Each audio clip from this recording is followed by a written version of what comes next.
കടലപ്രഥമൻ കടലപ്പരിപ്പ് വെച്ചിട്ട് തയ്യാറാക്കുന്ന പായസം വിഷുവിനും ഓണത്തിനുമൊക്കെ അല്ല ഏത് വിശേഷ ദിവസങ്ങളിലും നമുക്ക് തയ്യാറാക്കാൻ പറ്റുന്ന വളരെ സ്വാദിഷ്ടമായ ഈ പായസം എങ്ങനെയാണ് തയ്യാറാക്കുന്നതെന്ന് നോക്കാം. അതിനായി ഞാനിവിടെ 1 കപ്പ് കടലപ്പരിപ്പാണ് എടുത്തിരിക്കുന്നത്. നന്നായിട്ട് കഴുകി വൃത്തിയാക്കുക. വെള്ള കളറ് കഴിയുമ്പോൾ കാണും, അത് മാറുന്നിടം വരെ ഒരു 4-5 പ്രാവശ്യം കഴുകി അതിലേക്ക് 2.5 കപ്പ് വെള്ളം ഒഴിക്കുക. 2.5 കപ്പ് വെള്ളം ഒഴിച്ച് അത് കുക്കറിൻ്റെ അകത്ത് വെച്ച് ആണ് വേവിക്കുന്നത്. ഓരോരോ കടലപ്പരിപ്പിൻ്റെ വേവ് വ്യത്യസ്തമായിരിക്കും. അപ്പോൾ ആദ്യം ഞാനിപ്പം വെന്തിരിക്കുമെന്നും പറഞ്ഞ് 5 വിസിലാണ് വെച്ചിരിക്കുന്നത്. വെന്തോന്ന് നോക്കിയിട്ട് വെന്തിട്ടില്ലെങ്കിൽ അതിനാവശ്യമുള്ള വിസിലും കൂടെ വയ്ക്കുക. ഇതിപ്പം കടലപ്പരിപ്പ് നന്നായിട്ട് വെന്തിട്ടില്ല, നമുക്കിത് ഒന്ന് ഉടച്ചെടുക്കേണ്ടതുമാണ്. അതുകൊണ്ട് 5 വിസിലും വേവാത്തത് കൊണ്ട് ഒരു 3 വിസിലും കൂടെ വയ്ക്കുന്നുണ്ട്. കൂടുതൽ വെള്ളം ഒഴിക്കേണ്ട. അത് വേവുന്ന സമയത്ത് 2.25 കപ്പ് ശർക്കരയാണ് എടുത്തിരിക്കുന്നത്.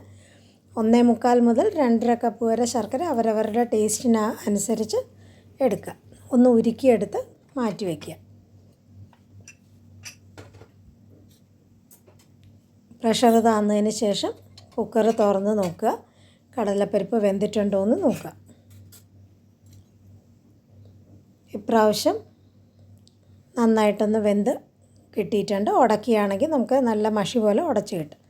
അതിലുള്ള ശകലം വെള്ളം അങ്ങ് ഊറ്റിക്കളഞ്ഞിട്ടാണ് ഞാനിത് ഉടയ്ക്കുന്നത്. ആ വെള്ളത്തോടു കൂടെ ഉടക്കുകയാണെങ്കിലും ഉടയ്ക്കാം. നമ്മൾ വരട്ടിയെടുക്കാൻ കുറച്ച് സമയം പിടിക്കുമെന്നേ ഉള്ളൂ.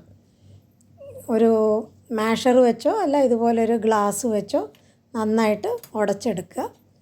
ഇനി കടലപ്പരിപ്പിൻ്റെ തരി വേണം എന്നുള്ളവർക്ക് ശകലം കടലപ്പരിപ്പിൻ്റെ കഷ്ണങ്ങൾ അതിൽ നിലനിർത്തിക്കൊണ്ട് തന്നെ ഉടച്ചെടുക്കുക. ഇനി അത് വരട്ടാനായിട്ട് ഒരു ഉരുളിയോ ഇതുപോലെ കട്ടിയുള്ള പാൻ എടുക്കുക. അതിലേക്ക് 1 സ്പൂൺ നെയ്യ് ഒഴിച്ച് ഒന്ന് ഉരുകിയതിന് ശേഷം ഉടച്ചു വച്ചിരിക്കുന്ന കടലപ്പരിപ്പ് ചേർക്കുക. ആദ്യം കടലപ്പരിപ്പ് എടുക്കുമ്പം നമ്മൾ വറുത്തിട്ടില്ല, അതുകൊണ്ടാണ് ഇത് നന്നായിട്ട് വരട്ടിയെടുക്കുന്നത്. ആ കടലപ്പരിപ്പിൻ്റെ പച്ചമണം നന്നായിട്ട് മാറിക്കിട്ടുകയും വേണം. ഇപ്പം വെള്ളം ശകലം ഊറ്റിക്കളഞ്ഞതെന്ന് പറയണത് ഈ വരട്ടിയെടുക്കുന്ന ആ സമയം ഒന്ന് കുറച്ച് കിട്ടാനായിട്ടാണ്. ഒരു 3 ടേബിൾ സ്പൂൺ വെള്ളമാണ് ഊറ്റിക്കളഞ്ഞിരിക്കുന്നത്. ഇതുപോലെ നന്നായിട്ട് വരണ്ട് ഒരു ബോൾ പോലെ വരുന്നത് വരെ വരട്ടിയെടുക്കുക. ഇതിലേക്ക് ഉരുക്കി വെച്ചിരിക്കുന്ന ശർക്കര അരിപ്പയിലൂടെ ഒഴിക്കുക. അരിച്ച് വേണം ഒഴിക്കാനായിട്ട്. എന്നിട്ട് ആ കൂട്ട് തിളപ്പിക്കുക. ആദ്യം തിളച്ച് വരുമ്പം ഈ കടലപ്പരിപ്പിൻ്റെ കട്ടകൾ കാണുന്നത് പോലെ കാണും.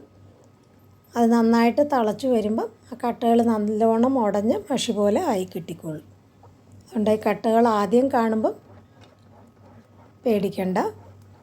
അത് തിളച്ച് കുറുകി വരുന്നിടത്ത് ആ സമയം കൊണ്ട് ഈ കട്ടകൾ നന്നായിട്ട് അതിലേക്ക് ചേർന്ന് ഇതുപോലെ കിട്ടിക്കോളും.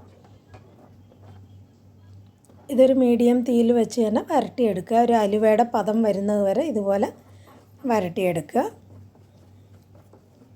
പക്ഷെ ആ ശർക്കര കൂട്ട് ചേർത്തിരിക്കുന്നതും കടലപ്പരിപ്പും കൂടെ നന്നായിട്ട് വെന്ത് കിട്ടിയിട്ടുണ്ട്.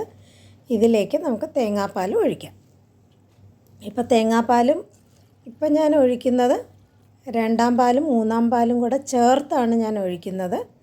അല്ല ഇത് സെപ്പറേറ്റ് ആയിട്ടാണ് ഒഴിക്കണമെന്ന് ആഗ്രഹമുള്ളവർക്ക് 3ാം പാൽ 3 കപ്പും 2ാം പാൽ 2 കപ്പും പ്രത്യേകം എടുത്തിട്ട് ചേർക്കാം. അങ്ങനെയാണെങ്കിൽ 3ാം പാൽ ഒഴിച്ച് അതൊന്ന് കുറുകി വരുന്നതിന് ശേഷം 2ാം പാൽ ഒഴിക്കുക. അതും കുറുകി വന്നതിന് ശേഷമാണ് അടുത്ത പാൽ 1ാം പാൽ ഒഴിക്കേണ്ടത്. ഇതിപ്പം 2ാം പാലും 3ാം പാലും ഒരുമിച്ചായതുകൊണ്ട് 3 കപ്പാണ് എടുത്തിരിക്കുന്നത്. കട്ടയില്ലാണ്ട് നന്നായിട്ട് യോജിപ്പിച്ച് എടുക്കുക പാലൊഴിച്ച്. ഇപ്പം രണ്ടും കൂടെ ഒഴിച്ച് നന്നായിട്ട് തിളപ്പിച്ച് ഒന്ന് കുറുകി വരിക. ഇപ്പം നമ്മൾ രണ്ടും കൂടെ ചേർത്ത് ഒഴിച്ചത് കൊണ്ടാണ് ഒരുമിച്ച് കുറുക്കിയെടുക്കുന്നത്. ഇല്ലെങ്കിൽ ഇപ്പോൾ അടുത്ത സ്റ്റെപ്പ് ആവുമ്പം ആ കുറുകലാവുമ്പോഴാണ് രണ്ടാം പാൽ ഒഴിക്കേണ്ടത്. മൂന്നാം പാൽ ഒഴിച്ച് നന്നായിട്ട് കുറുകി വരുമ്പോഴാണ് ഏകദേശം ഈ പരുവമാകുമ്പോൾ രണ്ടാം പാൽ ഒഴിക്കുക. എന്നിട്ട് അതും കുറുക്കി ഇതേ പരുവമാകുമ്പോൾ വേണം ഇനി ബാക്കിയുള്ള പ്രൊസീജിയർ ചെയ്യാനായിട്ട്. ഏകദേശം നന്നായി വറ്റി വരുമ്പം അതിലേക്ക് ഏലക്കാപ്പൊടിയും ചുക്കുപൊടിയും ചേർക്കുക. ഇനി ആ പൊടികൾ ഇതിൽ ഡയറക്റ്റായിട്ട് ഇടുമ്പം കട്ട തട്ടും. അത് കട്ട തട്ടാതിരിക്കാനായിട്ടാണ് ഇപ്പം ഞാൻ ഈ പായസം തന്നെ വെച്ച് ഒന്ന് അലിയിപ്പിച്ചെടുക്കുന്നത്.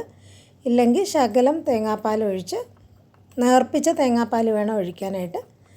ചേർത്ത് അതും കൂടെ നന്നായിട്ട് കലക്കി കൂട്ടിലേക്ക് പായസത്തിലേക്ക് ചേർത്ത് പറ്റിച്ചെടുക്കുക. ചുക്കുപൊടി ഒരു 1/2 ടീസ്പൂണാണ് ചേർത്തിരിക്കുന്നത്. 1 ടീസ്പൂൺ ചേർക്കണം എന്നുള്ളവർക്ക് അതുപോലെ കൂട്ടി ചേർക്കുക. ഇത് നന്നായിട്ട് ഒന്നും കൂടെ വറ്റി കുറുകി വന്നിട്ടുണ്ട്. ഈ സമയത്ത് ഒന്നാം പാൽ ചേർക്കുമ്പോൾ തീ കുറച്ച് വെച്ചിട്ട് കൈവിടാതെ ഇതുപോലെ ഇളക്കിക്കൊണ്ട് വേണം ചേർക്കാനായിട്ട്. ഒന്നാം പാൽ ചേർത്തതിന് ശേഷം പായസം തിളപ്പിക്കരുത്. ഒന്ന് ചൂടാക്കി എടുക്കാനേ പാടുള്ളൂ. തിളപ്പിക്കുകയാണെങ്കിൽ ഒന്നാം പാലായതുകൊണ്ട് പിരിഞ്ഞു പോകാനുള്ള സാധ്യത കൂടുതലാണ്. ഇതൊന്ന് ചൂടായി ഇതുപോലെ ഒന്ന് പതഞ്ഞ് വരുമ്പം ഗ്യാസ് ഓഫ് ചെയ്തിട്ട് അതിലേക്ക് വറുത്ത അണ്ടിപ്പരിപ്പും തേങ്ങാക്കൊത്തും കൂടെ ചേർക്കുക. ഇതൊക്കെ ടേസ്റ്റിനനുസരിച്ച് കൂട്ടുകയോ കുറയ്ക്കുകയോ ചെയ്യുക. നല്ലോണം ഇളക്കി അപ്പോൾ ഇതിൻ്റെ പരുവം കറക്റ്റായിട്ട് വന്നിട്ടുണ്ട്. ഇനി എങ്ങാനും ശകലം നേരം വയ്ക്കുമ്പം കുറുകി പോകുന്നുണ്ടെങ്കിൽ ഒരു 1/4 ഗ്ലാസ് പാലെങ്ങാനും ചേർത്താൽ മതി. അത് തേങ്ങാപ്പാലല്ല, സാധാരണ പാലൊഴിച്ച് വേണം ഒന്ന് നീട്ടാനായിട്ട്. ഇതിപ്പം കറക്റ്റ് പരുവത്തിലാണ് കിട്ടിയിരിക്കുന്നത്. ഇത് കുറിയെങ്കിലും നമുക്ക് നല്ല കട്ടിക്ക് തന്നെ ഇരിക്കും ഈ പായസം. അതിലേക്ക് ബാക്കി വെച്ചിരുന്ന അണ്ടിപ്പരിപ്പും തേങ്ങാക്കൊത്തും കൂടെ ഇട്ട് ഗാർണിഷ് ചെയ്ത് നമുക്കിത് വിളമ്പാവുന്നതാണ്. അതിൻ്റെ എത്രത്തോളം കട്ടിയാവുന്നു എന്ന് കാണിക്കാനായിട്ട് ഗ്ലാസ്സിലിപ്പോൾ തണുത്തതിന് ശേഷമാണ് ഞാൻ കാണിക്കുന്നത്. കറക്റ്റ് പരുവത്തിലാണ് നമ്മൾ എടുത്തിരിക്കുന്നത്. ഒരുപാട് കട്ടിയുമല്ല, ഒരുപാട് ലൂസുമല്ല. ഇതുപോലെ എല്ലാവരും കടലപ്രഥമൻ തയ്യാറാക്കി നോക്കുക. വീഡിയോ ഇഷ്ടപ്പെടുകയാണെങ്കിൽ ലൈക്ക് ചെയ്യുക, ഷെയർ ചെയ്യുക, സബ്സ്ക്രൈബ് ചെയ്ത് സപ്പോർട്ട് ചെയ്യുക.